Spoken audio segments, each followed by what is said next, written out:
অখিল গগৈয়ে ৰাইজৰ আগত আঁঠু কাঢ়ি হাতযোৰ কৰিব লগা হ'ল।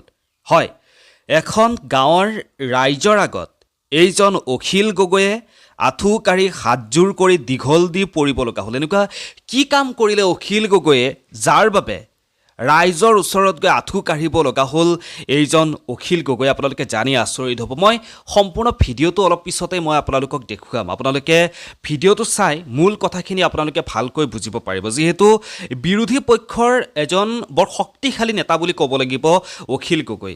ৰাইজৰ দলৰ এই অখিল গগৈয়ে এতিয়া এখন গাঁৱত গৈ ৰাইজৰ ওচৰত আঁঠু কঢ়া এই ভিডিঅ'টোৱে কিন্তু অলপমান চৰ্চা লাভ কৰিছে, অলপমান বৰ্তমান সময়ত মানুহৰ মুখে মুখে আলোচনা হ'বলৈ ধৰিছে বৰ্তমান এই সময়খিনিত। কিন্তু কিহৰ বাবে?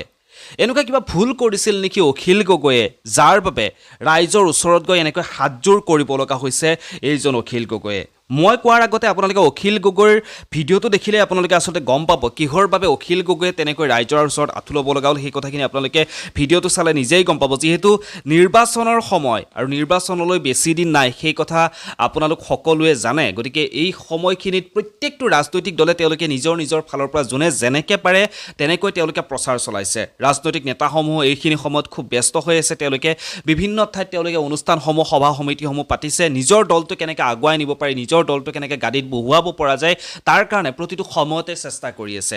কিন্তু সেই সময়খিনিতে অখিল গগৈ এনেদৰে ৰাইজৰ আগত আঁঠু কাঢ়ি হাতযোৰ কৰা এই ভিডিঅ'টোৱে কিন্তু চৰ্চা লাভ কৰিছে। আচলতে এয়া কোনো ধৰণৰ দুখ কৰি অখিল গগৈ এনেকৈ ৰাইজৰ আগত আঁঠু কাঢ়িব লগা হোৱা নাই।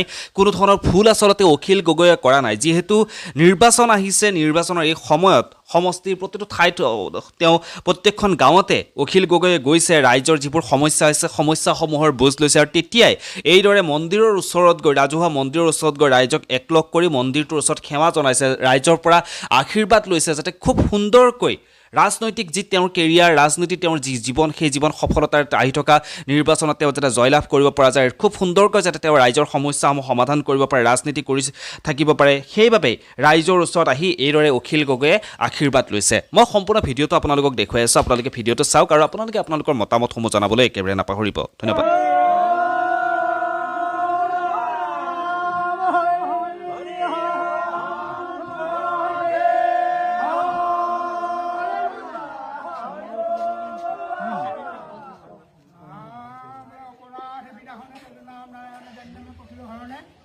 আনগতিত আহিছে মই অপৰাধ ক্ষমা কৰি তুমি ৰাখিলে মোক কৈ আপোনালোক সকলো জ্ঞাত। তেখেতে আপোনালোকৰ ওচৰলৈ আহিছে, তেখেতে বহুত দান বৰঙণি কৰি তেখেতৰ ৰাজনীতিৰ কাৰণে আগবাঢ়ি তাৰ ৰাজনীতি হ'ব পাৰে বা ভুল ভ্ৰান্তিও হ'ব পাৰে। সেইখিনি ভুল ভ্ৰান্তি আপোনালোকৰ বজ্ৰবাক্যে তেখেতৰ ৰাজকাৰ্য জয়যুক্ত কৰিবলৈ ভগৱন্ত অভয় বৰঠাই দি বুজোৱা প্ৰসন্ন বন্ধ